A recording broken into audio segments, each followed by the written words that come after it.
Buenas tardes a todas las personas que os estáis conectando, que veo que estáis gente de toda España. Yo soy Amelia Echevarría, soy la directora de UNAF, la Unión de Asociaciones Familiares, y es un placer daros la bienvenida. Para quienes no nos conozcan, voy a presentar muy brevemente UNAF.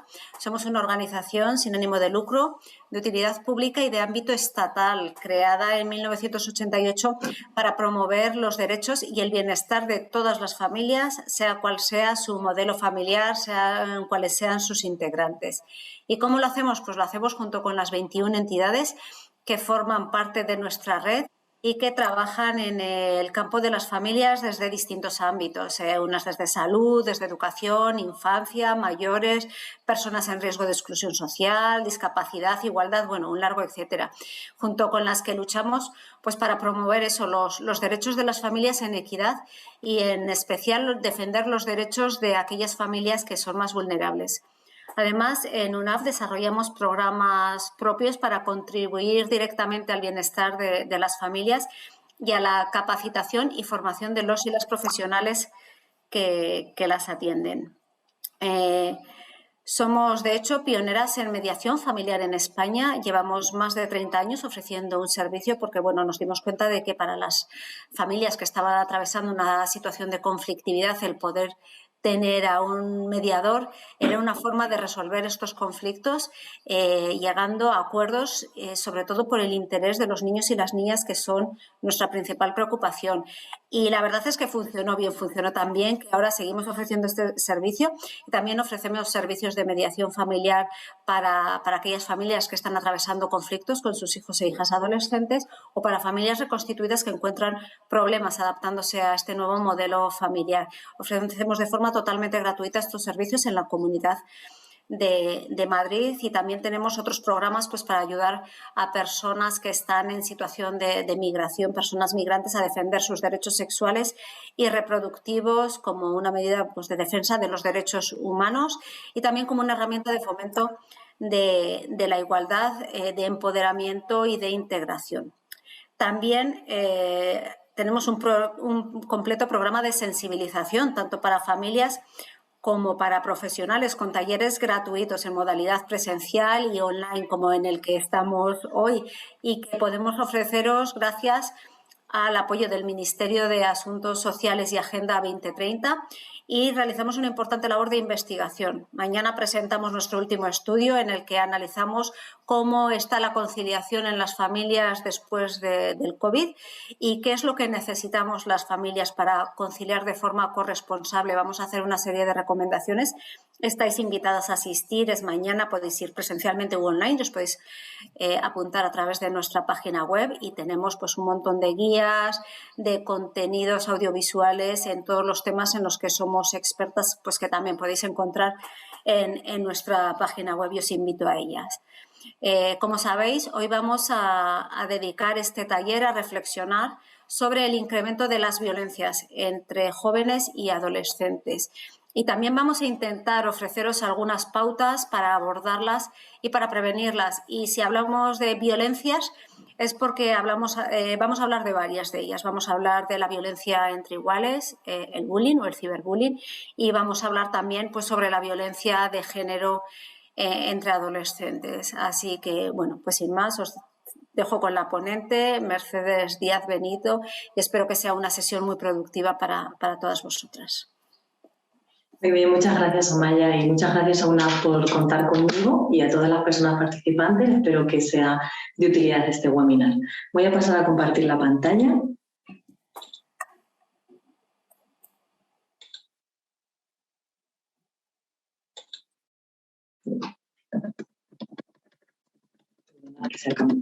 ¿La veis bien? Sí, perfectamente, Mercedes. Vale, muy bien. Pues vamos a empezar hablando de la adolescencia, del libro de violencias, y para ello vamos a empezar hablando del bullying. Si os parece bien, os voy a preguntar para que me pongáis en el chat y Amaya me puedes comentar lo que dicen. ¿Qué es para vosotros el bullying? Para vosotros y para vosotras. ¿Qué entendéis por bullying?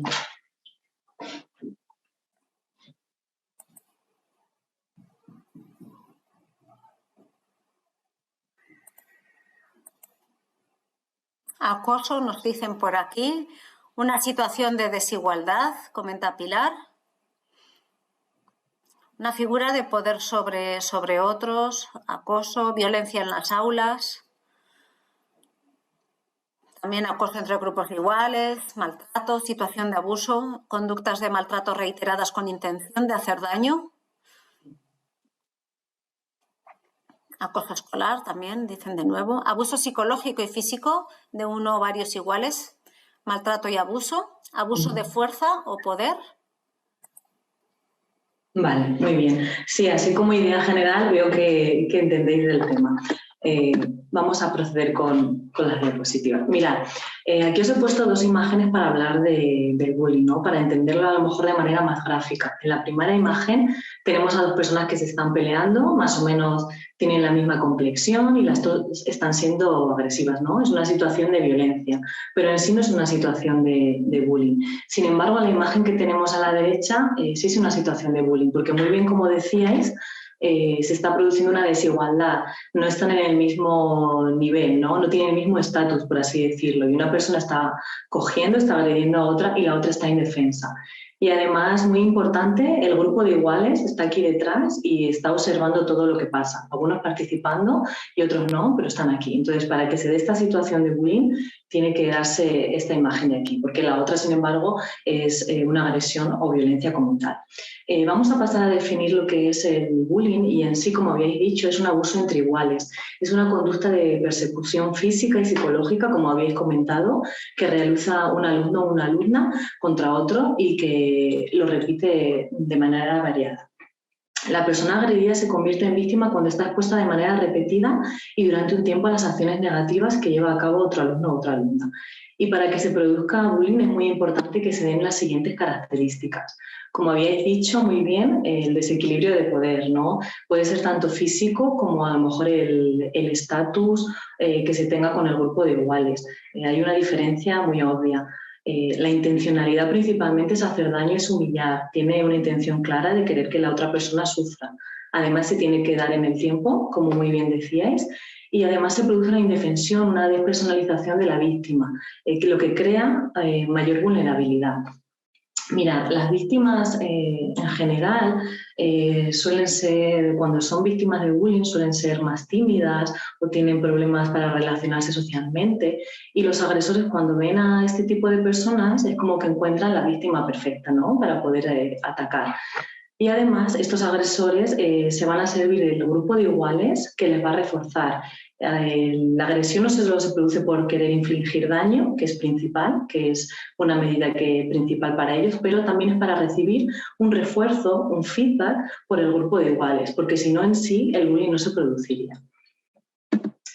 Mira, os he puesto aquí noticias del último año de cómo ha estado el bullying en España, ¿no? Hemos visto que ha habido un incremento debido a la pandemia y ha habido como una transformación, ¿no? Con el ciberbullying. Antes existía ya el ciberbullying, pero con la pandemia es como que se ha incrementado y tenemos diferentes titulares que nos hablan de esto. Además, las estadísticas nos dicen que 1 de cada 5 niñas y niños escolarizados en España lo sufre o lo ha sufrido. Y mirad, me gustaría leeros una noticia de una niña de 13 años víctima de acoso escolar que intentó suicidarse en marzo y se tomó 16 pastillas de diazepam, para que nos pongamos más en contexto, ¿no? La noticia dice así. La pequeña empezó a encontrarse mal en su habitación y una prima suya dio la voz de alarma al acudir a visitarla. Cuando su madre subió a su estancia, la niña estaba en la cama llorando y medio adormilada. No podía levantarse y fue trasladada al hospital, donde estuvo allí varias semanas. La pequeña llevaba al menos 4 años sufriendo acoso escolar por parte de un grupo de entre 5 y 7 compañeras. Ha sido vejada por las alumnas en las redes sociales y amenazada y agredida en la puerta del centro. Las estudiantes tenían como principal pasatiempo menoscabarla y divulgar las ofensas en red. Es decir, lo hacían presencial y online, bullying y ciberbullying. Su familia lamenta que no se hayan tomado las medidas estrictas contra las acosadoras. El centro dice que se tomaron algunas medidas, pero sin embargo no se inició ningún tipo de protocolo en contra de esta violencia. Desde los últimos cursos de primaria, la menor sufrió las agresiones y el acoso cruel de varias compañeras en el colegio. En aquella época la niña tenía sobrepeso y luego pasó al instituto del mismo municipio donde siguió el hostigamiento. En el recreo era insultada y humillada. A la salida del colegio se repetía la burla y las palabras despectivas contra la chica. Para tratar de evitar los conflictos, la madre empezó a acompañarla al colegio. El detonante que le llevó a intentar quitarse la vida es que estaba harta, que no aguantaba más, dice su madre. Estaba cansada de ser insultada, de que se riesen de ella por los pasillos y que los grupos del instituto se mofaran de ella, agrega. El pasado viernes la madre de la niña se reunió con la dirección del centro. Señalaron que ellos desconocían que el acoso era tan prolongado en el tiempo y que había un seguimiento de la niña. Me dijeron que la veían alegre, que era un encanto y que incluso recordaban que traía galletitas y otras cosas por Navidad. Ellos no veían que estaba tan mal, se queja su madre.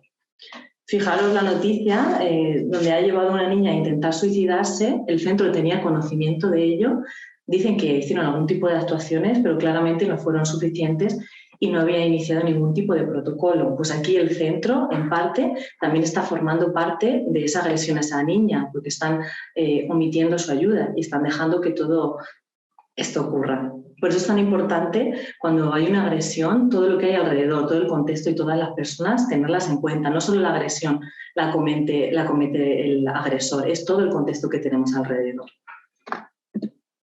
Mirad, y vamos a hablar de esto que os comentaba, del círculo de bullying, de lo importante que es el contexto cuando se produce la agresión.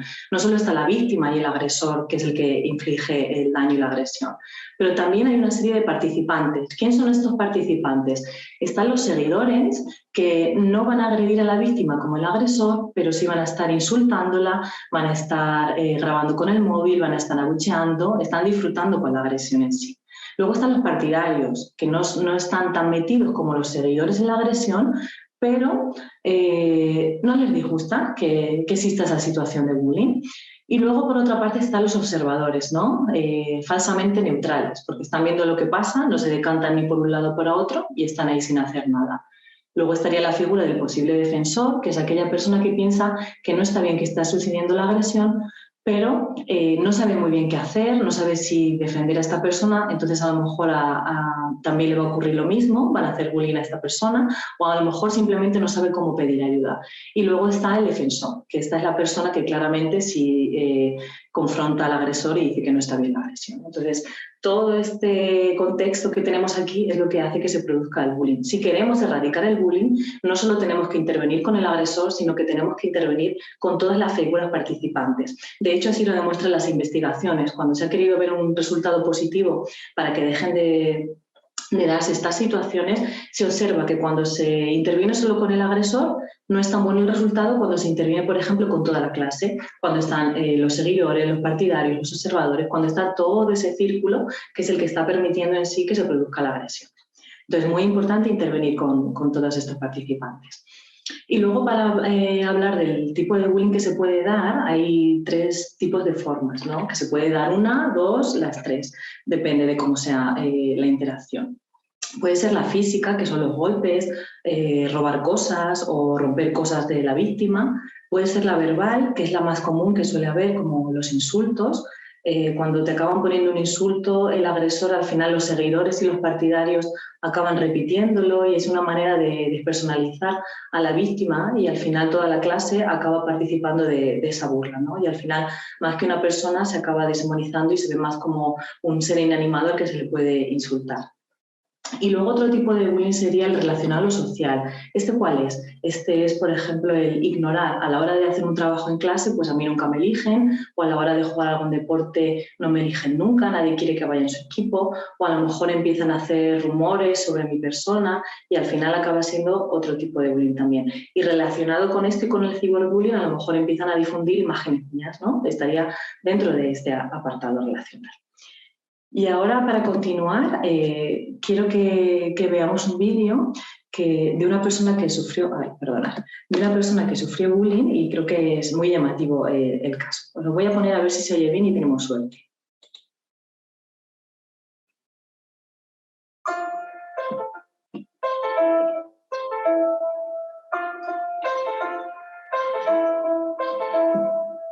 Soy Xavi Zarreta, antiguo jugador de baloncesto profesional. Y aquí con el aspecto este que tengo, que dicen a ver quién se mete contigo, pues soy una víctima más de los millones que hay de acoso escolar. Mi caso fue por la estatura. La historia comienza pues, cuando yo tenía 11 años.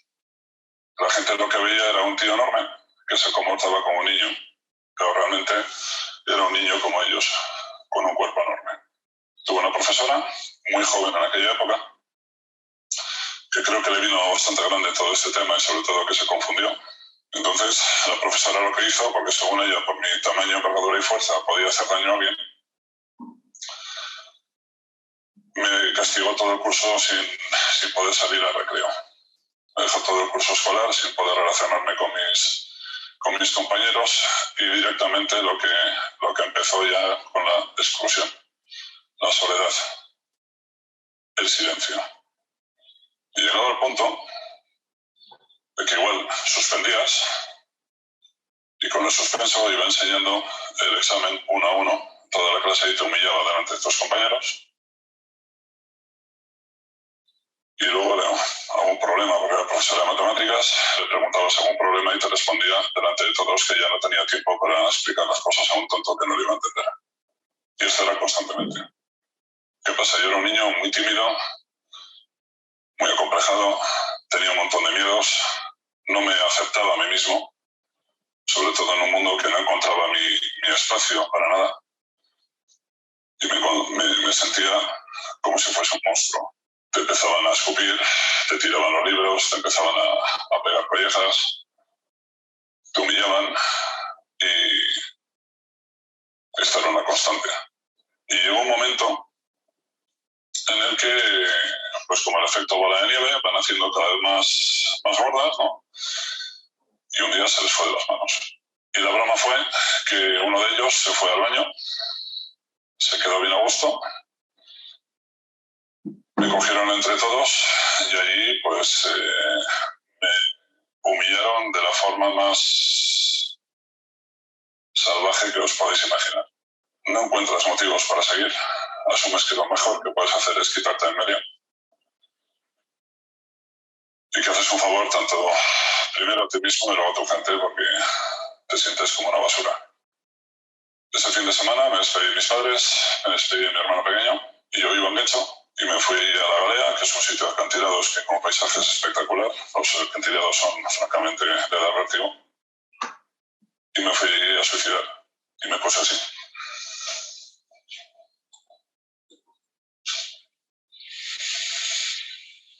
Y la pregunta era, el dilema, la batalla, ¿qué hago? ¿Me tiro? ¿No me tiro?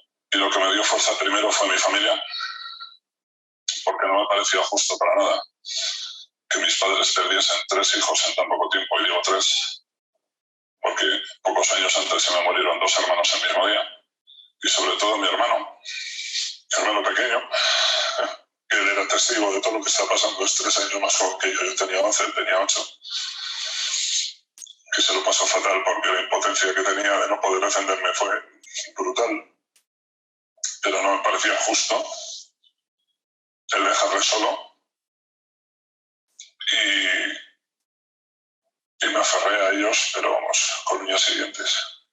Después de todo esto, obviamente, había que volver al colegio. Y estos chavales, pues en la que pudieron, siguieron con lo suyo. Y ellos, eran muchos más, me cogieron entre todos, me llevaron a un apartado del colegio y me dieron una paliza que me reventaron la cabeza y la cara a patadas.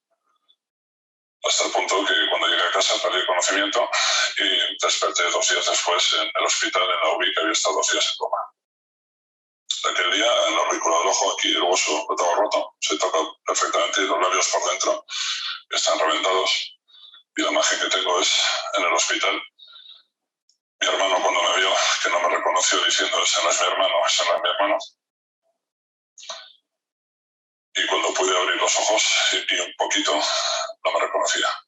Y aquí la responsabilidad recae tanto en el que lo hace como en el que lo permite. El acosador pasivo. Lo que más eché de menos en aquella época, precisamente, fue voces, que la gente actuase. Solamente en todo el colegio había 2 chavales que me defendían, que eran de COU, que sería de segundo bachiller actual.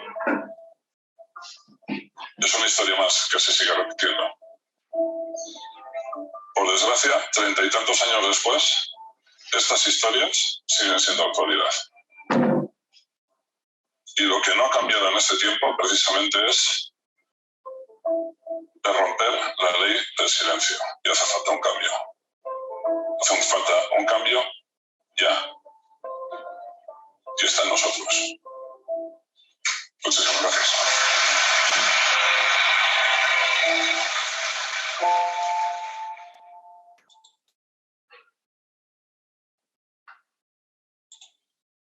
Bueno, como veis, quería poner este vídeo porque es muy llamativo, porque muchas veces tenemos la idea de, como comentaba antes, que en muchos casos la víctima suele ser alguien más pequeñita, en complexión, ¿no? Tiene otro tipo de estatus, y aquí, sin embargo, Iñaki pues, era una persona muy grande, pero también recalca que era una persona más tímida, ¿no? Y que le costaba a lo mejor integrarse igual.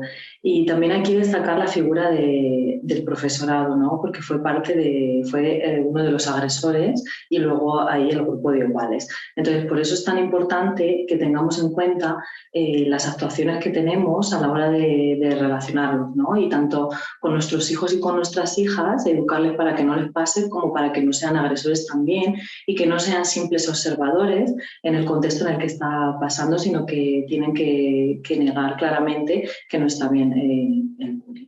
Y como decía Iñaki, también han pasado 30 y pico años y seguimos igual, o no sé si a lo mejor con más casos, ¿no? Y como os decía, el bullying se ha transformado de una manera en el ciberbullying, ¿no? Con la llegada de las nuevas tecnologías se ha transformado ahí, y con la pandemia ha habido un incremento muy grande.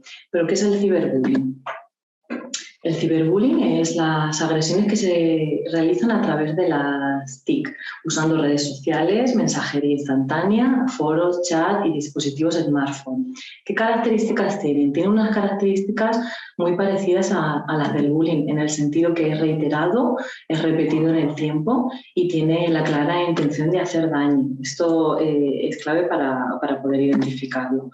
Pero además es online, ¿no? Y ya no hay una figura de autoridad. Por ejemplo, si la agresión en el bullying se producía en el instituto, en el centro escolar, podría haber una profesora, un profesor, alguna directora, pero aquí no hay nadie que pueda revisar eso, ¿no? Porque es lo que produce estar detrás de una pantalla, ¿no? No hay nadie que te pueda estar viendo a lo mejor. ¿Qué pasa también? Que está visto por muchísima más gente. A lo mejor la agresión en el colegio está la gente de la clase, pero si te están agrediendo, por ejemplo, online, en Facebook, insultan y te ponen cualquier cosa, eso lo pueden ver todos tus seguidores, los seguidores de esta persona, y además va a quedar ahí permanente, ¿no? Una vez que suben, por ejemplo, alguna foto tuya, en realidad nunca se destruye de internet y siempre puede quedar ahí y lo puedes pasar en un momento a 10, 15, 20 personas y está repartido. Entonces tiene unas características diferentes también. Además, hay más probabilidad de que otras personas se sumen, porque el hecho de estar detrás de una pantalla, como os decía, no estar cara a cara, no realizar la agresión de manera que te estén viendo, sino con cierto anonimato, da una cierta libertad a los agresores, ¿no? Además, es muchísimo más difícil de detectar por los adultos, porque muchas veces no controlamos tanto las redes sociales como las chicas y como los chicos y no sabemos las aplicaciones que están utilizando y si las están utilizando, si les está pasando este caso, ¿no? Entonces, ¿cómo podemos detectar que está pasando algo con nuestras hijas y nuestros hijos? ¿Qué pueden ser esas señales de alarma que nos indiquen que algo está pasando?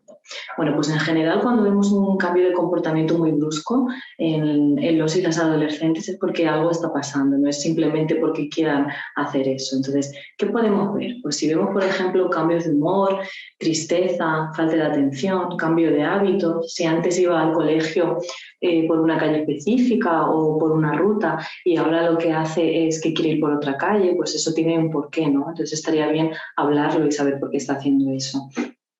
Además, si vemos que hay una baja autoestima, si lo vemos deteriorado físicamente o si hay alteraciones de peso, si, por ejemplo, cuando le hablamos de las redes sociales nos da largas o no nos quiere decir cómo las utiliza o si le está pasando algo, si hay un cambio en el uso de dispositivos, por ejemplo, si antes se usaba mucho Instagram o Facebook y de repente ha dejado de usarlo, eso tiene un motivo, tiene un porqué, está haciendo eso. También sí vemos que hay un deterioro repentino de las relaciones sociales. Normalmente cuando la víctima está recibiendo bullying, sus amistades o las pocas amistades que tuviera tienen miedo que les pase lo mismo por estar con la víctima. Entonces, al tener ese miedo dejan de relacionarse con esta persona poco a poco y al final acaba estando aislada completamente. Fijaros lo que decía Iñaki en el vídeo, que solo había 2 personas en el instituto que le defendían un poco y eran los mayores, ¿no? ¿Qué podemos ver también? Pues si hay una pérdida de interés en actividades educativas. Si, por ejemplo, antes le encantaba la clase de inglés y ahora vemos que ya no le gusta la clase de inglés y justo en ese momento juntan a 2 grupos, al grupo A y al grupo B, a lo mejor es porque su agresor está ahí y por eso ha perdido el interés y ya no le gusta. También podemos ver si hay algún episodio de acoso escolar en el centro educativo, pues es claramente un indicador. Y por último, también si hay conductas autodestructivas o habla sobre suicidio o se escapa de casa, tenemos que ver el porqué, ¿no? Todo esto que hemos hablado son señales de alarma que nos pueden indicar que algo está pasando y que está relacionado con el bullying o con el ciberbullying. ¿Qué hacer y qué no hacer? Pues mirad, ¿qué no hacer? Cuando nos demos cuenta de esta situación o si nos comenta nuestra hija o nuestro hijo que está sufriendo bullying, lo que no podemos hacer es no hacer nada, ¿no? Dejar pasar el tiempo o pensar que son cosas de niñas y de niños, que ya se les pasará.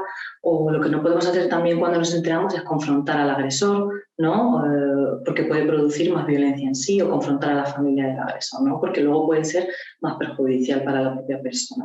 Y no hacer, desde luego, hacer como indiferencia, como que no nos hemos enterado y que no pasa nada. ¿Qué sí podemos hacer? Pues tenemos que proporcionar un clima de confianza con nuestra hija, con nuestro hijo y promover la comunicación para que nos cuente libremente, sin ningún tipo de presión, lo que le está pasando para poder entender muy bien la situación. Tenemos que evitar culpabilizar. Daros cuenta que si ya le está pasando esta situación, ya se siente muy mal consigo mismo y al culpabilizarlo nosotros, lo que vamos a hacer es que se autoculpabilice más y se sienta peor todavía dentro de la situación en la que está. Además, tenemos lo que decía antes, evitar situaciones problemáticas, no ir a buscar al agresor o a la familia, ¿no? Tendríamos que ir al centro educativo para que comentarlo con los profesores, con la dirección y que intervengan y empiecen un protocolo de actuación ante esta situación. Y también, por otra parte, el bloqueo de las vías de comunicación. Por ejemplo, con el ciberbullying, si tenemos un perfil abierto en las redes sociales, lo tendríamos que cerrar. Y si vemos que nos está añadiendo gente que no conocemos, pues bloquearla directamente, ¿no? Porque pueden ser agresores que están haciendo eso de manera anónima para poder seguir acosando y agrediendo. ¿Puede hacer algo el centro educativo ante esta situación? Sí puede hacer, principalmente no mirar a otro lado y hablar con los chicos y con las chicas de qué es el bullying y de qué es el ciberbullying y trabajarlo con ellos pues, con diferentes talleres, con dinámicas, para que de alguna manera u otra sean conscientes de las consecuencias que tienen estos actos, ¿no? Es una manera de trabajar con los chicos y con las chicas. Sobre todo el profesorado tratar con respeto a los estudiantes. Fijaros la situación de Iñaki, cómo lo pasaba cuando le insultaba, ¿no? Le decía que era tonto y que no le iba a dar, por ejemplo, su examen o así. Imaginaros, ya no era solo iguales, sino también profesor. Tenemos que planificar, si somos alguna profesora o profesor, actividades que informen y eduquen sobre el bullying y además condenarlo claramente. Y si observamos algún tipo de intimidación dentro de la clase entre el grupo de iguales, tenemos que detenerla inmediatamente, no dejar pasar o pensar que es una broma, que no pasa nada, sino en el momento que la detectamos la tenemos que parar. Además, cuando pase esto, tenemos que hablar con el agresor en privado. No lo tenemos que ridiculizar en mitad de la clase porque ha hecho eso. Tenemos que hablar con él aparte, en otro momento, cuando estemos más tranquilos, y además incidir en las consecuencias que puede tener para la otra persona lo que esta persona está haciendo. Y sobre todo notificar de lo ocurrido a la dirección del centro y darle seguimiento para que se empiece un protocolo y que vigilen que esta situación no vaya más. Como padres y como madres, ¿qué podemos hacer? Pues mirar. Lo más importante es que hablemos con nuestra hija y con nuestro hijo, que le preguntemos, que haya buena comunicación, cómo le ha ido el día, si ha hecho algo nuevo en el colegio, qué interés tiene en las asignaturas, cómo son sus amistades, de qué manera se divierten, ¿no? Además, informarte de qué redes utiliza. Como os decía antes, a veces no nos damos cuenta de estas situaciones porque desconocemos las aplicaciones o las redes que están usando y de los temas que se está hablando en estas redes. y ante cualquier sospecha de que tu hijo o tu hija esté sufriendo bullying, somos los primeros aliados ante una situación de este tipo, por lo cual tener una comunicación buena es clave a la hora de poder ayudar en esta situación. Y los padres y las madres, junto al centro educativo, son los principales agentes socializadores de los hijos y las hijas. Y si nosotras y nosotros trabajamos estos temas con ellos, al final vamos a acabar haciendo que sean conscientes de lo que implican este tipo de agresiones y vamos a poder prevenir para un futuro para que no ocurran más. Mirad, aquí os he puesto, por un lado, diferentes programas que se están llevando a cabo en España. Algunos de ellos están destinados al alumnado, como Ciberprogram, por ejemplo, que clarifica qué es el bullying y el ciberbullying y que trabaja con los diferentes roles que intervienen, con la víctima, con los agresores, con los observadores. Y luego hay otros programas más novedosos, por ejemplo, como el que se ha hecho en 2018, Asegúrate, que está destinado a los docentes para saber qué tienen que hacer cuando hay algún tipo de agresión como en el ciberacoso, ¿no? Entonces esto es interesante también para que lo apliquen los centros educativos porque hay opciones para evitar este tipo de situaciones. Y mirad, por aquí abajo os he puesto qué tipo de recursos hay. Hay un teléfono contra el acoso escolar en España que es el 900-018-018 y también existe la Asociación Española de Prevención contra el Acoso Escolar. Y también os he puesto aquí multitud de fundaciones que existen como ANAR, la OMS, la UNESCO, Save the Children, donde podéis meteros y podéis ver qué tipo de protocolo seguir ante esta situación o qué tipo de ayuda buscar.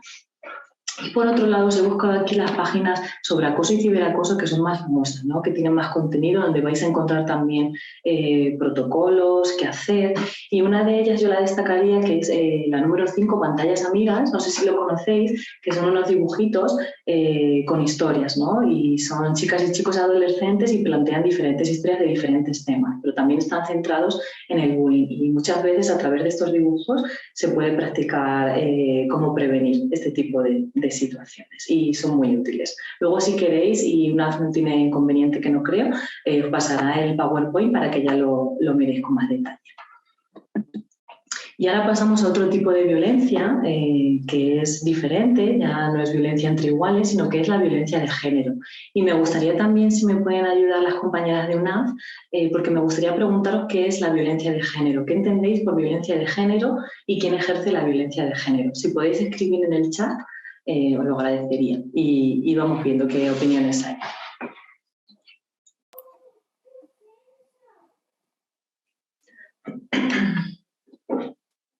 Pues vamos a esperar a ver qué comentarios hacen.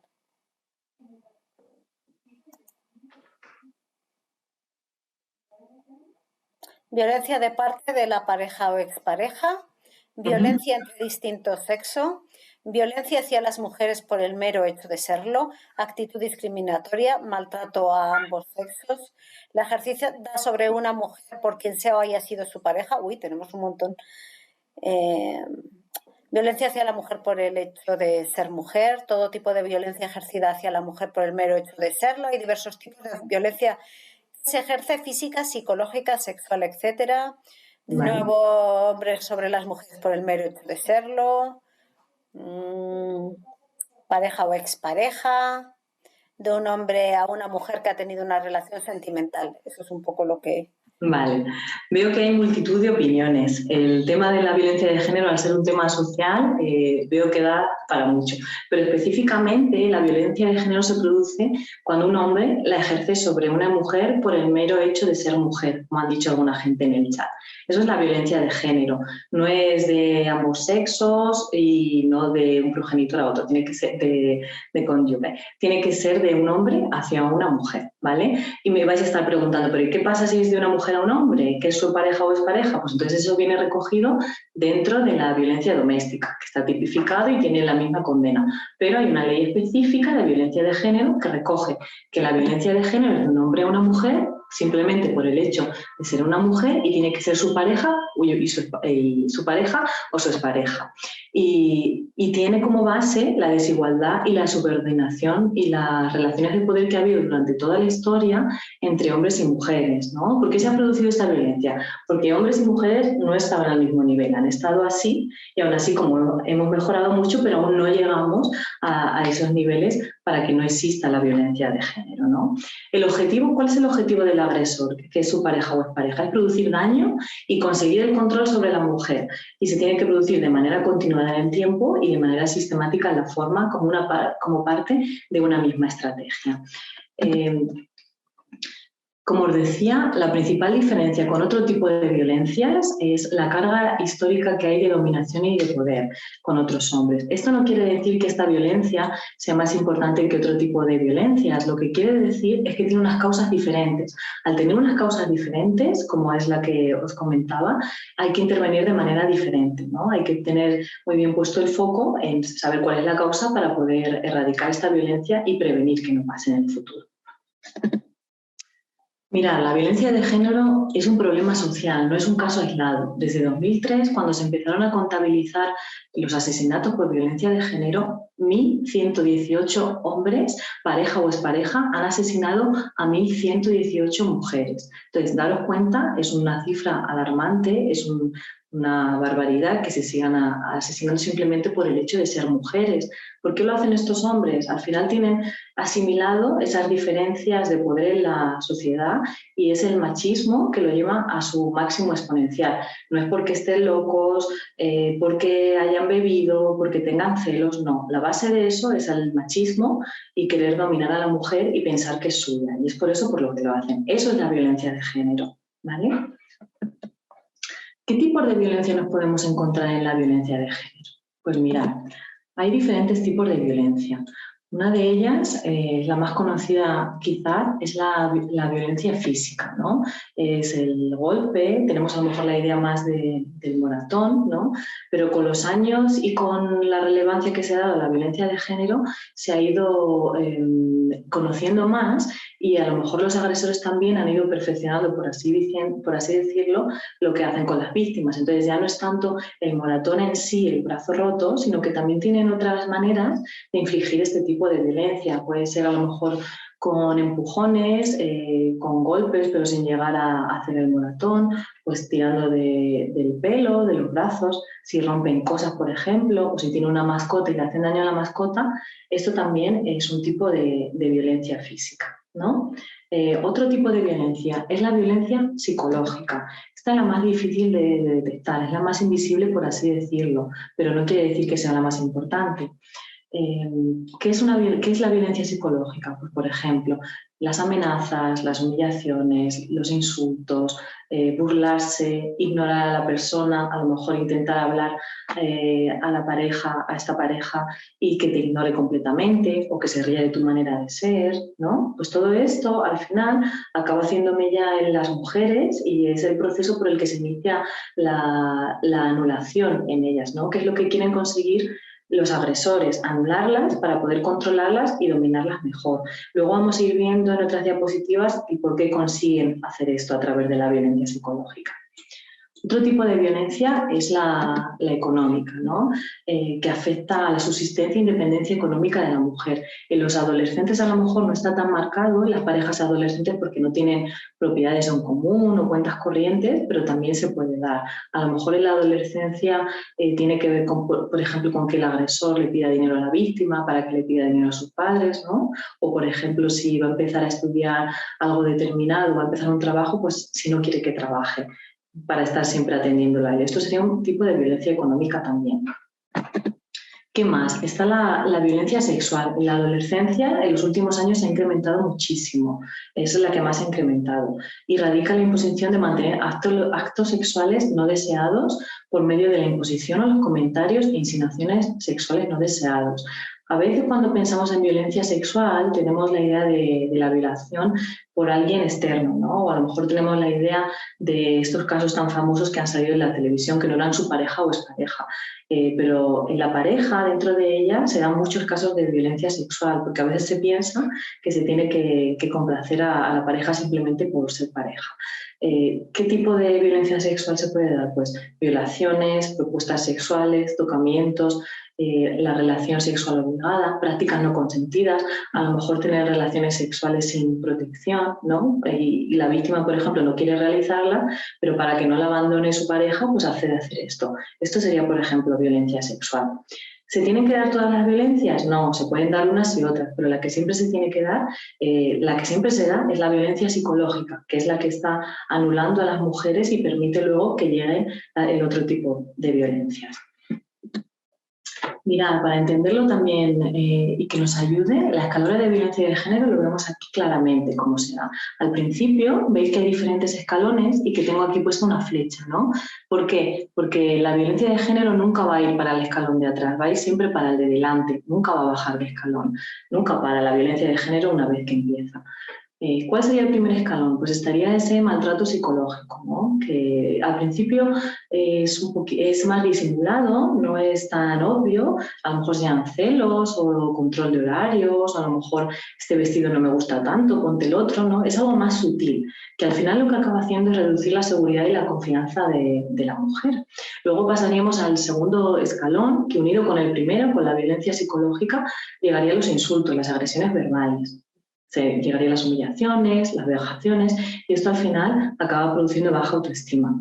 Y luego en el siguiente escalón, todo esto que hemos hablado lo seguiría acompañando a la violencia de género. No solo entraría en las agresiones físicas o la violencia sexual, sino que viene acompañada pues, del maltrato psicológico y de las agresiones verbales. Y al final aquí lo que se produce pues, son las palizas, ¿no? Que a lo mejor es lo más llamativo cuando sale en la televisión, las palizas sobre el asesinato. En este escalón ya se produce la pérdida de identidad de la persona. Y el siguiente escalón pues, sería el asesinato. Y como os decía, nunca baja y siempre va para arriba. Por eso también recalcar, porque muchas veces decimos, ay, es que la víctima, ¿por qué no ha dejado a su agresor? ¿Por qué si esta chica es tan lista y tan buena, por qué no deja a esta pareja que la está maltratando? Pues tiene que ver con esto, con este proceso que lleva el maltratador y que lo hace de manera consciente, la está anulando para dominarla y cada vez ir haciendo lo que quiera de ella. Otra manera de explicarlo también es a través del ciclo de la violencia de género. Mirad, en este ciclo de la violencia de género se producen tres situaciones, ¿no? La primera de ellas es donde se elabora la tensión. Aquí el agresor, vemos que hay un cambio en él, algo raro está pasando, no se sabe muy bien por qué, y llega la explosión de la violencia. Aquí se pueden dar pues, los insultos, los golpes o la violencia sexual, ¿no? Y luego se pasa a la luna de miel. ¿Cómo es una luna de miel? Una luna de miel es, ya no está la explosión de la violencia, se supone que es algo bonito, ¿no? Llega el momento de la reconciliación. Aquí él pues, le pide perdón, a lo mejor es que he hecho esto porque tú me has provocado, pero sabes que yo no lo quería hacer, te quiero cambiar, pero solo puedo cambiar contigo, ¿no? Aquí los maltratadores utilizan la manipulación y hacen sentirse culpable a las víctimas muchas veces de lo que le han hecho y aparte con la responsabilidad de que él cambie para que vuelva a ser ese novio que del principio nos quería tanto y era tan bueno, ¿no? Ellas al final tienen esa esperanza, pero luego no va a cambiar porque ellas le ayuden. Es una estrategia más para mantenerlas ahí en la violencia de género.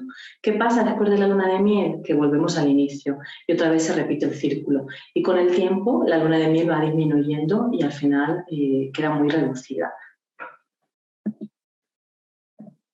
¿Qué más? Y ahora para hablar más en sí, os he hablado un poco de la violencia de género de adultos y de jóvenes, pero ahora para hablar más de los adolescentes, ¿qué dicen las últimas encuestas? ¿Cómo está la adolescencia en España?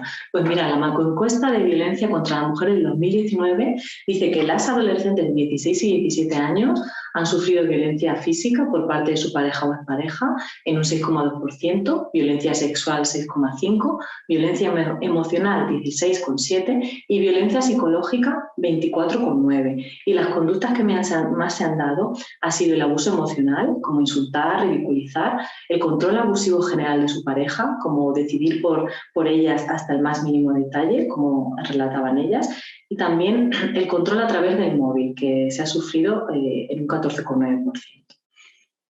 Además, en este año se ha hecho un estudio sobre la percepción de la violencia de género entre los jóvenes y se ha destacado como 1 de cada 5 chicos de entre 15 y 29 años considera que la violencia de género no existe y que es un invento ideológico. Esto también viene respaldado por ciertos sectores de la sociedad que inciden en que este tipo de violencia no existe, pero como habéis visto las cifras sí existe y además es muy grave y es muy numerosa. Hace unos años la percepción que tenían de que no existía era como un 12% y este año se ha incrementado al 22%.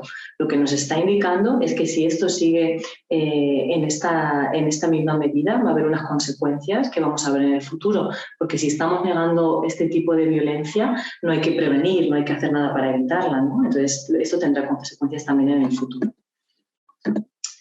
Mirad, y para entrar más en detalle, ¿cómo podemos detectar la violencia de género? ¿Cómo podemos ver si nuestra hija está sufriendo violencia de género? Pues existen una serie de indicadores que nos van a decir qué está pasando con nuestra hija. Si vemos, igual que con el bullying, que hay un cambio brusco en el comportamiento, es porque se debe a algo está ocurriendo diferente que está haciendo que el comportamiento de nuestra hija cambie.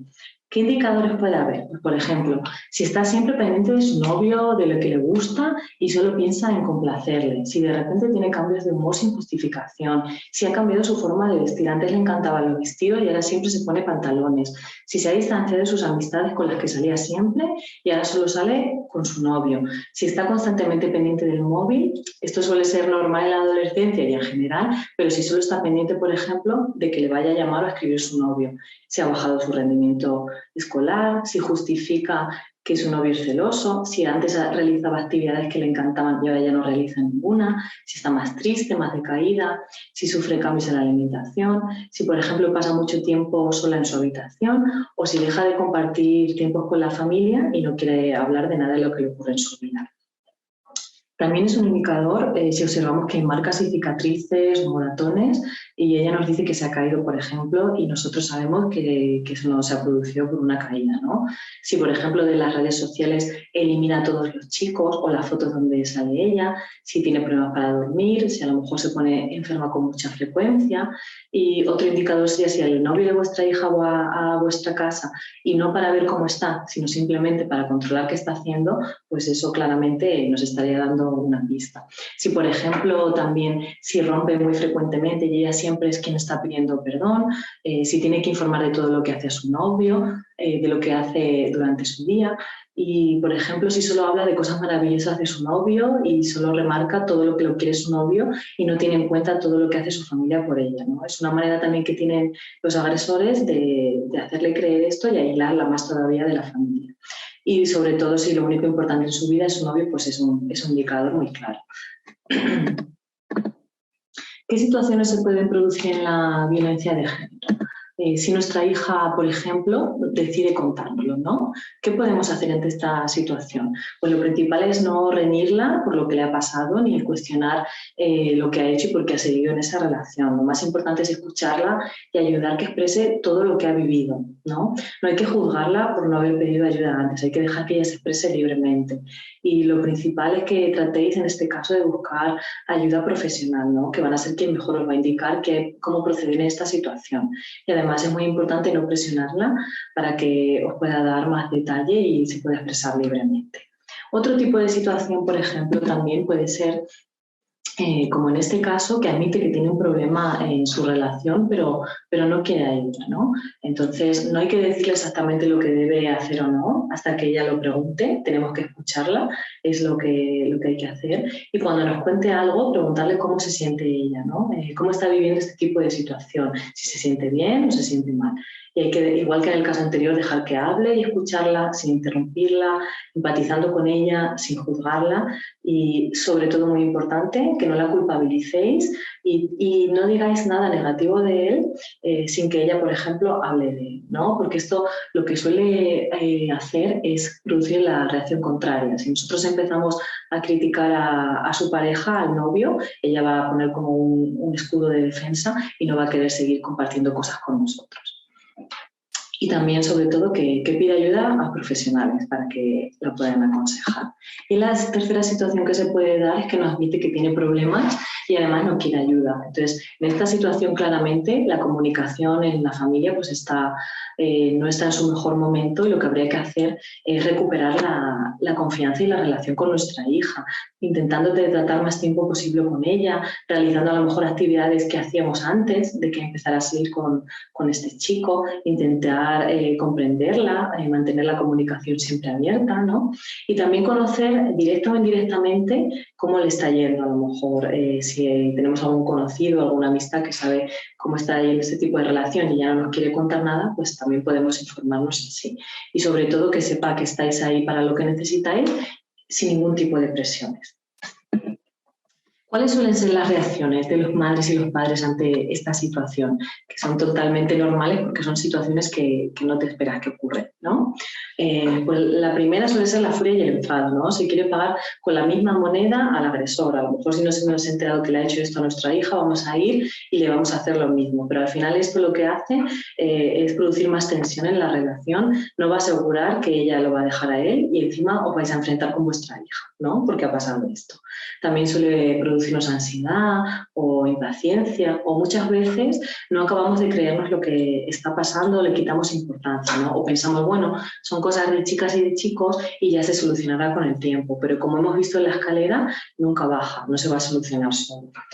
También otro tipo de cosas que pueden pasar es que nos culpabilicemos, ¿no? Como yo como madre, como padre, no he sabido ver que le estaba pasando esto a mi hija, ¿no? Pero tampoco en esa situación no ayuda nada culpabilizarse o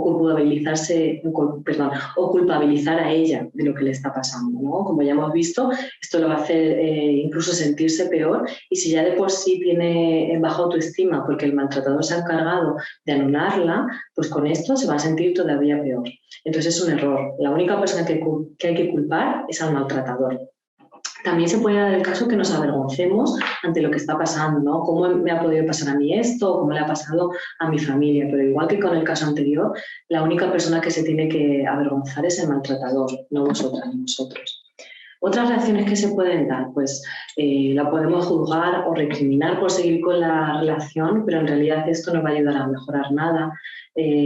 Vamos a intentar rescatarla de manera inmediata, ¿no? Vamos a intentar que rompa drásticamente con el novio, pero a lo mejor ella no está preparada para hacerlo, aunque esto sea muy duro de escuchar, pero esto lleva un tiempo y un proceso. Si hacemos que rompa con el novio y ella no quiere, va a volver a buscarlo y a estar con él. También un tipo de reacciones que se pueden dar, que hay una falta de acuerdo entre los progenitores. A lo mejor no vais a tener las mismas estrategias de acción, pero es mejor que si pasa esto, antes de hablar con ella, habléis vosotros y decidáis qué plan vais a seguir y unificáis fuerzas y vayáis enfocados en la misma dirección. Esto es muy importante también. Otro tipo de reacción, intentar hablar con el maltratador, con el novio o con la familia de él. Pero esto al final lo que puede hacer es crear más tensiones y él puede utilizar esta situación para manipular a vuestra hija y encima puede ocasionar incluso más problemas. También puede haber una falta de respuesta por parte de vuestra hija, ¿no? Porque ya sabemos que está en un proceso complicado y esto puede hacer que nos haga perder la paciencia, pero tenemos que saber que tenemos que respetar sus tiempos y según ella lo vaya pidiendo vamos a poder actuar. ¿Qué recomendaciones ante esta situación? Pues la principal, vuestra hija tiene que sentir que la apoyáis. ¿Y esto cómo se hace? Pues mirad. Hay que escucharla, como decíamos antes, dejar que hable sin interrupciones, sin juzgar, opinando lo menos posible. Hay que reforzar todo lo que nos cuenta y todo lo que ella está viviendo y cómo lo siente. Hay que creerla y demostrar que la estamos creyendo. A lo mejor si nos cuenta algo y a la hora le volvemos a preguntar, ¿pero estás segura que te ha pasado esto? Pues le estamos poniendo a ella en duda y al final va a ver que no la estamos creyendo. No hay que minimizar ni quitar importancia a la violencia que sufra, sea del tipo del que sea. Y tampoco hay que presionar para que nos cuente más cosas. Ella tiene su tiempo y ya que se ha abierto a nosotros y nos va a contar, lo va a ir haciendo conforme pase el tiempo. Hay que darle el cariño y la ayuda que necesite, que sepa que estáis ahí para ella, que la vais a ayudar en todo el momento. Y una vez que os cuente la situación, hay que decirle que es una situación dañina y que hay que buscar ayuda profesional, a intentar que vea un profesional para que le ayude a salir de este tipo de relación de violencia. Hay que evitar decirle lo que tiene que hacer, sino más bien que sea ella la que nos pregunte cómo actuar, ¿no? Que no sea por una imposición nuestra. Además, hay que reforzar que las actuaciones sean acertadas, con paciencia y a su ritmo. Tenemos que tener claro que es un proceso largo, que va a llevar un tiempo. Además, si ella no está preparada para dejar la relación, hay que respetarla y acudir a profesionales. Esto es muy difícil de entender si sabemos que nuestra hija está en una situación de violencia, pero es lo que os decía antes. Si intentamos que rompa la relación y ella no quiere, va a volver con el maltratador y va a seguir buscándolo y llamando. Entonces es mejor que ella se dé cuenta y por ella misma corte la relación y va a ser la única solución para que se separe realmente, ¿no? Y, por ejemplo, si vuestra hija está pensando en dejar la relación, aunque duda, hay que ayudarla a conseguirlo y hay que organizar un plan entre ella y vosotros de cómo actuar. También enterarnos si alguien más conoce la relación, si, por ejemplo, alguna amistad, alguna vecina, alguna compañera del colegio, porque también nos puede ayudar para saber más o menos cómo está la situación realmente. Y también los padres y las madres, pues contar con alguien cercano, con profesionales para poder desahogaros, que eso también va a ayudar al final a mejorar la relación y el clima de convivencia familiar. Y ante esta situación donde queremos ayudar a nuestra hija, tenemos que tener en cuenta diferentes factores. Por un lado, las personas son diferentes y a lo mejor lo que pensamos que puede ser muy eficaz para una persona, para otra no va a ser eficaz. Entonces tenemos que tener en cuenta que si una estrategia que hemos utilizado no nos da resultado, tenemos que ser flexibles y utilizar otra. También tener en cuenta que hay distintos momentos y situaciones, ¿no? Según dónde está, en qué situación está nuestra hija, nos lo ha contado y quiere ayuda, nos lo ha contado y no quiere ayuda, no nos lo quiere contar, pues en base a eso a ver cómo vamos a intervenir los padres y las madres. Tener en cuenta que es un proceso largo, que hay que tener mucha paciencia, que hay que ser flexibles ante este tipo de situaciones. También a tener en cuenta la reacción del maltratador. Cuando el maltratador, el novio de vuestra hija, vea que estáis intentando que termine la relación de violencia, lo que va a hacer seguramente es manipularla y hacerle chantaje, ¿no? A lo mejor diciendo que yo soy el único que te quiere de verdad, tu familia no te quiere. Entonces tenemos que estar preparadas y preparados para esta situación y saber actuar de la manera más apropiada en este caso. Tener en cuenta sobre todo las recaídas. No es que sea un fallo en el proceso, es totalmente normal. Daros cuenta que el enganche emocional que tienen en la violencia de género es muy fuerte, es como si tuviera algún tipo de adicción, ¿no? Entonces las recaídas son totalmente normales. Hay que normalizar dentro de lo que cabe. A lo mejor va a querer volver a verlo o saber cómo está o querer mandarle un mensaje. Entonces tenemos que saber cómo manejar esta situación para a ella tampoco culpabilizarla de que le ha pasado eso. Y luego, pues como os comentaba antes, tener un plan de acción conjunto entre padres y madres y junto con ella para poder actuar de la mejor manera posible.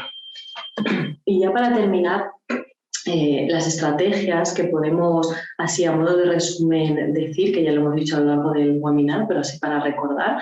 Buscar apoyo profesional para vuestra hija es clave, la van a poder ayudar a ver la situación de violencia de otra manera diferente, a identificar la violencia que antes a lo mejor no sabía identificar y la tenía totalmente normalizada. Además la van a ayudar a salir de ese estado de anulación, porque en sí ella ya se lo ve por los ojos del maltratador y no tiene ella misma sus gustos o hace lo que quiere, sino hace todo lo que quiere él al final y lo que le está diciendo que haga.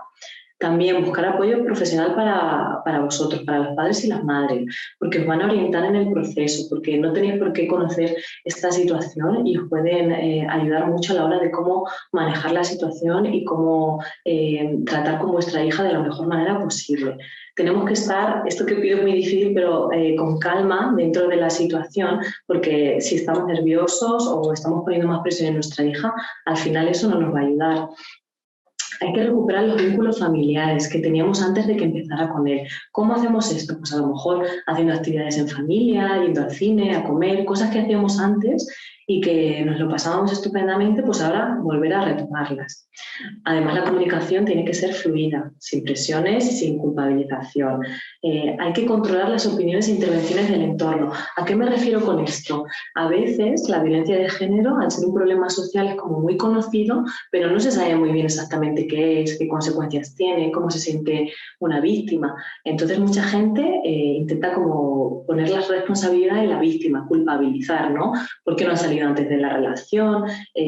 Si sabes que te está haciendo esto, ¿cómo es que te quedas? Entonces, la gente del entorno, que sepamos que sea así, tenemos que hablar con ella para que no le diga a nuestra hija este tipo de cosas, porque si ella de por sí se siente mal consigo misma, está anulada y encima le llegan estos mensajes, se va a sentir todavía peor y va a ser más difícil salir de esa violencia.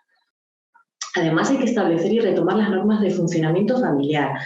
Esto es, no tienen que ser unas normas muy estrictas, tienen que ser normas. Por ejemplo, pues después del instituto hay que comer a esta hora, hay que hacer deberes a esta hora y hay actividades libres a esta hora, ¿no? Y si, por ejemplo, me ha dejado su novio, pues de esta hora a esta hora puedes estar con tu novio. Aunque sea muy difícil esto que os estoy diciendo, pero si no ha decidido por ella misma dejar al novio, va a ser todavía más difícil que si lo hace de manera involuntaria, luego lo deje. Entonces, al hacer una serie de actuaciones para este horario que vamos a crear, también estamos dificultando que el agresor tenga el control de toda su vida, ¿no? Porque ya tiene un horario establecido. Si tenéis más hijas y hijos, el horario tiene que ser igual para todas las hijas y hijos, ¿vale? Para que ella vea que es un horario familiar. La relación de vuestra hija con su novio que la maltrata. Pues si vuestra hija no ha decidido y no puede, por el enganche emocional que tiene, dejar al maltratador, lo que hay que hacer es respetar esta situación dentro de lo que cabe y pedir ayuda profesional. Aunque esté con su novio, podemos pedir ayuda profesional porque van a ser las personas que le van a ayudar a ver qué tipo de relación de violencia está teniendo y cómo intentar parar esta relación. A veces se tienen que dar cuenta del mal que le está haciendo para poder parar la relación. Además, no hay que privarla de redes sociales y de nuevas tecnologías. A veces la violencia de género también se da a través de manera online. Y cuando muchas veces nos damos cuenta que está pasando esto, el primer impulso a lo mejor es quitar la tablet o no tener contacto con el ordenador. Pero si hacemos esto, más que proteger, estamos castigando, porque ella también tiene muchas relaciones con otra gente a través de Internet, ¿no? Entonces, a lo mejor estamos limitando, si ya el círculo era pequeño de amistades porque el maltratador se ha encargado de aislarla, pues si estamos quitando eso, también la vamos a aislar más. Establecer una red de apoyo, volver con esas amistades que tenía antes, que queden, que hagan actividades, que se sienta que tiene gente que la apoya, que no solo está su novio ahí para ella. Hay que normalizar la vida de nuestra hija también con ayuda. Hay que reforzar las cosas que hace bien, cómo es ella, porque ahora mismo ella en sí no cree en lo que ella posee o en lo que ella es, porque el maltratador, su novio, se ha encargado de hacer que no piense de esta manera. Además, hay que hablar con vuestra hija de sus relaciones sexuales. La violencia, el dominio y el control que ejerce el maltratador no está fuera de las relaciones sexuales. Aquí también se va a aplicar. Entonces, si nosotros y nosotras le damos una información a ella de que las relaciones sexuales tienen que ser deseadas, consentidas, con protección, solo realizarlas si de verdad ella quiere, pues la vamos a ayudar en este sentido para que ponga más límites, ¿no? Y así nos podemos evitar embarazos no deseados, enfermedades de transmisión sexual o, por ejemplo, imágenes sexuales en redes que el maltratador use para subir a la red, ¿no? Y por último, denunciar. Esto lo tenéis que acordar con vuestra hija, porque a veces en muchas ocasiones no quieren denunciar, porque les da miedo o porque no quieren que le pase nada malo a él. Pero es importante que contéis con ayuda jurídica para que sepáis todo el proceso, cómo va a ser, qué va a pasar y así decidir qué se puede hacer. Si estamos en una situación de peligro extremo, por supuesto hay que denunciar y tomar esas medidas de protección que nos van a proporcionar los tribunales. Y ya para terminar, os he indicado aquí algunos recursos contra la violencia de género. Os he puesto la página de Igualdad del Gobierno, donde ahí podéis encontrar información sobre recursos que podéis utilizar. Y luego aquí os he puesto dónde podéis acudir si existe un caso de violencia de género. Podéis ir a la Fuerza y Cuerpos de Seguridad del Estado, que son la Guardia Civil, la Policía Nacional, la Policía Local o la Administración Pública, por ejemplo. Si desconocéis, pues podéis ir a preguntar al Ayuntamiento, a los centros de acción social, a la Consejería de Familia e Igualdad. Y luego también os he puesto aquí algunos servicios de información telefónica. El 016, supongo que lo conocéis, es más famoso, ¿no? Cuando existe algún tipo de violencia de género podéis llamar aquí, no queda registrado y os van a asesorar. También podéis llamar igual a emergencias, a la Policía Nacional, a la Guardia Civil, al Instituto de la Mujer, que también os van a atender ahí. Y sobre todo recalcar el trabajo de las asociaciones que están especializadas en violencia de género. Os van a asesorar tal cual como lo necesitáis. Normalmente tienen ayuda jurídica y psicológica gratuita y os van a ayudar en el proceso hasta que vuestra hija termine con la relación de violencia de género.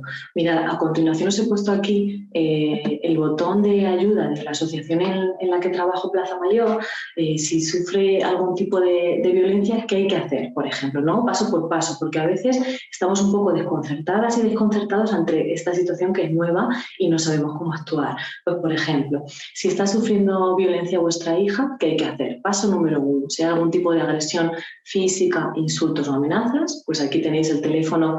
Por un lado están los teléfonos de Salamanca, donde está la asociación, y luego los otros de la Policía Nacional en general, la Guardia Civil, la Policía Local, ¿no? Paso 2, ¿qué hay que hacer? Hay que poner una denuncia. ¿Dónde? Pues en la Policía Nacional, en la Guardia Civil o en el juzgado de guardia. Y paso 3, si te declaran, si te citan a declarar previamente, hay que solicitar un abogado de oficio o llamar, como he puesto aquí, pues a una asociación especializada donde os van a dar información detallada y además vais a tener una abogada gratuita que os va a ayudar en todo el proceso. Y bueno, hasta aquí el webinar de violencia y espero que os haya servido y no haya ido muy rápido.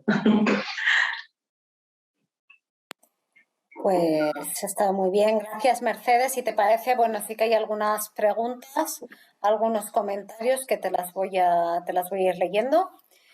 Vale, alguien nos preguntaba qué posición ocupa un niño o una niña que no está de acuerdo con lo que hace el agresor, pero para no perder el estatus en el grupo y por miedo a sufrir consecuencias no hace nada. Bueno, pues sería un poco como hemos visto antes, pues un poco observador, entre comillas, partidario, ¿no? Porque no está ejerciendo en sí la agresión, pero sería un observador. Y al final, si no estás haciendo nada, estás haciendo algo, estás formando parte de la agresión. Porque la única manera de hacer algo es decir basta y esto no está bien. Quedarse mirando no significa que no va conmigo, no pasa nada, yo no le estoy pegando, yo no le estoy insultando. Pero si estoy mirando y estoy dejando que pase, formo parte de esa agresión. Por eso os decía antes, es tan importante trabajar con el agresor como con el grupo de iguales, con la clase entera. Vamos a trabajar qué es el bullying, el ciberbullying y todo ello para que se den cuenta de las consecuencias que tienen para la víctima, porque muchas veces no perciben esto. Entonces hay que hacérselo ver de esta manera.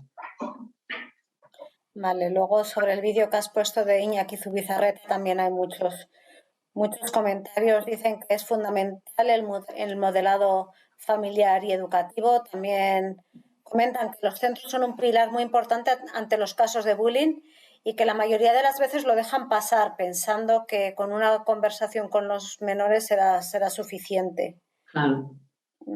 Claro, muchas veces se piensa también, bueno, están educando en casa y en el colegio, ¿no? Pero no es así, ahora ya no educa solo casa y el colegio, está educando YouTube, está educando Instagram, TikTok, todo esto, y muchas veces hay comportamientos agresivos que validan y refuerzan seguir con estos comportamientos agresivos. Entonces ya no depende solo de la casa y del centro educativo, sino de todo eso. Por eso es tan importante trabajar todo lo que esté a nuestro alcance. Lo que no está a nuestro alcance no lo vamos a poder hacer, pero la educación que tenemos que dar nosotras y nosotros sí la tenemos que hacer. Y el centro educativo, pues fijaros el caso que os he leído de la chica que se intentó suicidar con 13 años, decían que habían iniciado algunas actuaciones, pero que no habían iniciado ningún protocolo. Y encima pensaban que era una niña alegre que les llevaba galletitas en Navidad. O sea, fijaros la diferencia, la percepción de ese centro educativo, como bueno, no pasa nada, serán cosas de niña, o a lo mejor sí pensaban que pasaba algo,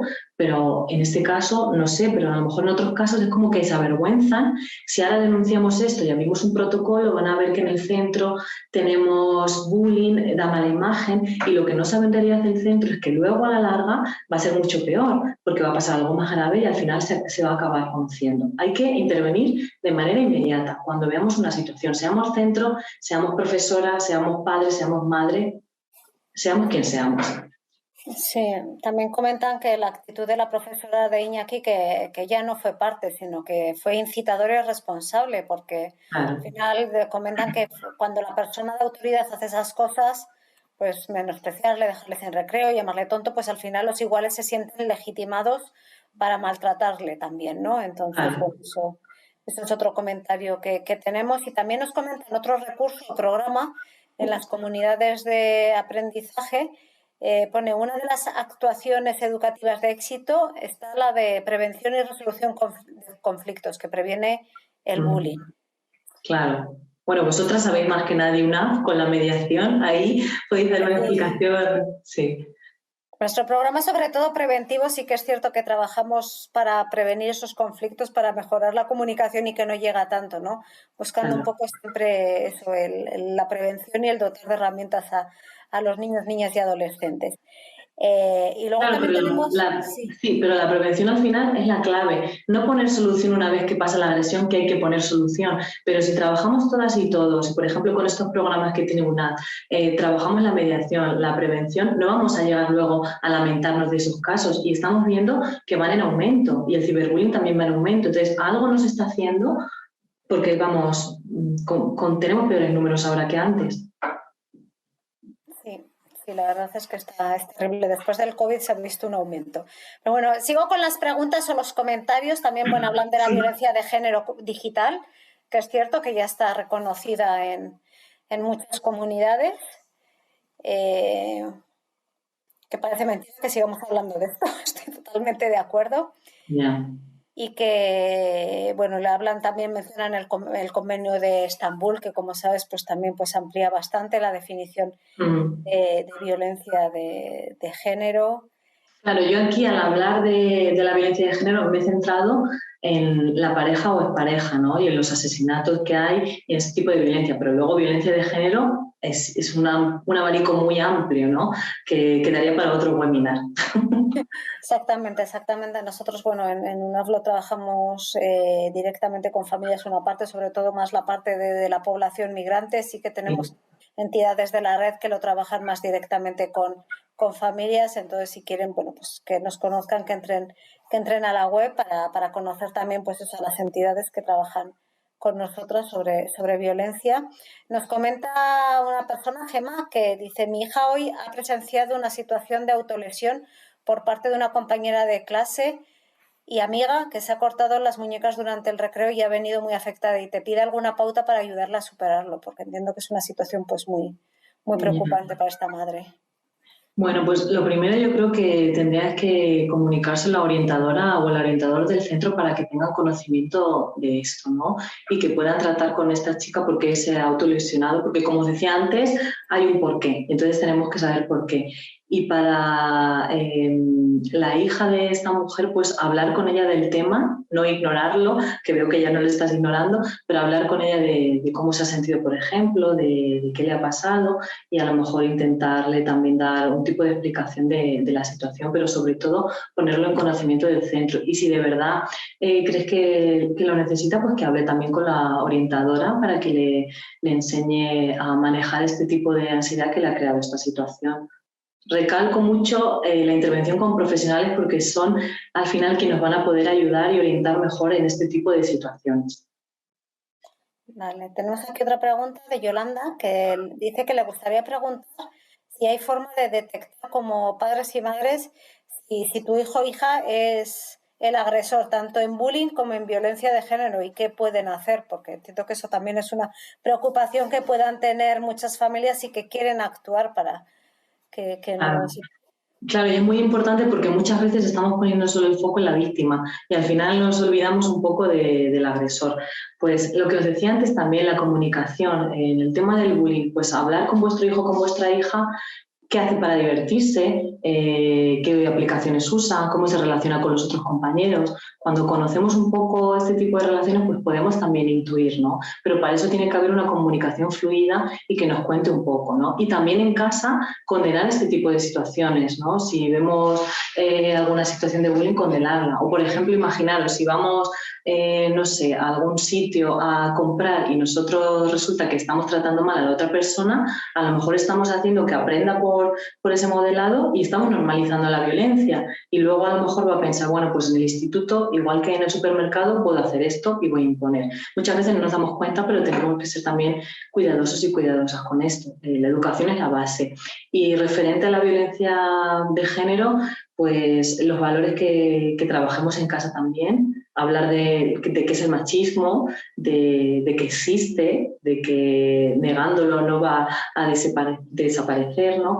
Pues intentando también no repetir los roles de género, reproducirlos como este tipo de comportamiento es solo de chicos, este tipo de comportamiento es solo de chicas, ¿no? Pues intentando hacerle ver lo que es el machismo y cómo evitar ese tipo de situaciones o que lo ejerza contra las mujeres. Vale, tenemos un comentario, una pregunta de un educador en secundaria que nos dice que están viendo que cada vez hay una actitud más negacionista por ideología sobre la violencia de género. Creo que es algo que también ya nos hemos dado cuenta, y quiere recomendaciones porque al final lo defienden muy vehementemente y sin vergüenza. O sea que todavía tenemos ese problema. Sí, a mí también me ha pasado yendo a los institutos este último año. Antes no me pasaba tanto, pero ahora sí hay como una defensa de que no existe y que ya hemos alcanzado la igualdad. Pues yo creo que la mejor manera de hacerlo ver es con datos, ¿no? Mostrando, por ejemplo, cifras de la violencia que existe o diferencias que existen en la sociedad donde todavía las mujeres no hemos alcanzado el estatus de poder que tienen los hombres. Por mucho que lo neguemos, siguen existiendo. Entonces yo creo que mostrando datos, pero a través de vídeos, de imágenes, algo de manera dinámica, no a lo mejor llegar y decir, mira, esta tabla indica que las mujeres en este año han cobrado menos. No. La manera, por ejemplo, que yo trabajo en los institutos es mediante vídeos o mediante imágenes. A lo mejor pongo imágenes de la sociedad, ¿no? De la Real Academia de la Lengua. ¿Cuántas mujeres tiene la Real Academia de la Lengua? O a lo mejor en el Consejo Judicial, ¿cuántas mujeres hay? Y con este tipo de imágenes así, que es un poco como debate y es algo dinámico, al final acaban viendo que no hay representación en el poder de mujeres en muchos aspectos. Entonces acaban diciendo, bueno, a lo mejor no es tan verdad lo que pienso, ¿no? Y no va a surgir en una clase, esto tiene que ser un trabajo continuo, tiene que ser transversal de todas las asignaturas, pero hay que trabajarlo de manera continua, porque los mensajes que están recibiendo muchas veces de ciertos sectores de la población a través de las redes sociales, de YouTube, hay también muchos youtubers que son negacionistas y es lo que ven de manera diaria, pues al final se lo acaban creyendo porque son como sus ídolos y al final dicen, si esta persona está diciendo eso, yo tengo que seguir haciendo lo que dice. Sí, y nada, tenemos un último comentario de Yamil que dice que le parece un gran problema en que se encuentre placer en hacer sufrir a una persona y que socialmente sientan que les beneficia de alguna forma. Entonces, bueno, es un comentario. De momento no tenemos más preguntas, todavía tenemos algunos minutillos, o sea que animo a las personas que nos estéis viendo, si alguien quiere hacer algún otro comentario o alguna pregunta. Lo que decía la compañera, muchas veces el agresor está encontrando en agredir a esa persona el refuerzo, atención y un estatus social, entre comillas, aunque es el malo y el matón, pero lo están reforzando, ¿no? Y aparte, seguramente, en alguna situación ha visto este tipo de violencia y la ha normalizado y por eso la sigue ejerciendo. Por eso es tan importante hablar de las consecuencias que tiene y decir, esto no es normal, maltratar a una persona no es lo normal y tiene estas consecuencias y tú vas a ser el responsable. Y trabajar, lo repito de nuevo, con el grupo, de que también son responsables, no por ver algo y no hacer nada y no participar en insultos o en grabaciones o en patadas, yo no soy responsable. Si sé qué está pasando y no hago nada, al final soy responsable, tanto chicas y chicos como personas adultas. Pues sí, y nada, hay mucha gente felicitándote también, que les parece ha sido muy interesante, ha sido muy productivo y que muy conciso sobre todo. Bueno, aquí tenemos otro comentario que quizá comentan que puede ser que no hagan nada, que solo miran, que hay niños, niñas o adolescentes que no hacen nada por miedo entiendo que a Claro. los agresores. Claro, es lo que comentaba antes, por miedo de que digan, pues a lo mejor yo también voy a ser víctima de bullying, ¿no? O muy bien o también por desinformación, pero si al final una persona, otra, tienen miedo y piensan que le van a hacer bullying, al final no se hace nada. Y si lo pensamos, las personas que podemos ayudar somos muchas más que al final las personas agresoras. Por eso es tan importante trabajar desde casa, desde la escuela, las consecuencias que tiene y cómo lo podemos evitar. Y trabajar seguro en mediación cuando habláis de manera asertiva, que no trabajar de manera pasiva ni agresiva, sino a través de la asertividad. Si educamos en casa también desde la asertividad, vamos a poder modelar la actitud tanto de todo el contexto y todo el grupo de iguales que hay en esa situación y no va a haber tanta gente callada. Pues sí, y luego, bueno, nos piden la presentación ya hemos dicho que os la vamos a enviar. También han puesto en el chat el link a nuestra encuesta, os agradecemos mucho si la podéis rellenar porque nos ayuda mucho a UNAV para poder hacer este tipo de webinars y para ir mejorándolos día a día, así que tenéis el link, lo recibiréis también por email. Y veo que no hay más preguntas, así que muchísimas gracias, Mercedes. Creo que has tocado temas muy, muy importantes, que además con un enfoque muy práctico y que todas y todos hemos aprendido mucho. Así que te lo agradezco a todas las personas que habéis asistido y bueno, y al Ministerio de Asuntos Sociales y Agenda 2030 por darnos la oportunidad de poder organizar este tipo de webinars. Y iremos informándonos de los siguientes que hagamos. Esperemos contar con todas y todos vosotros. Muchas gracias. Vale, muchas gracias UNAV y muchas gracias a las personas participantes.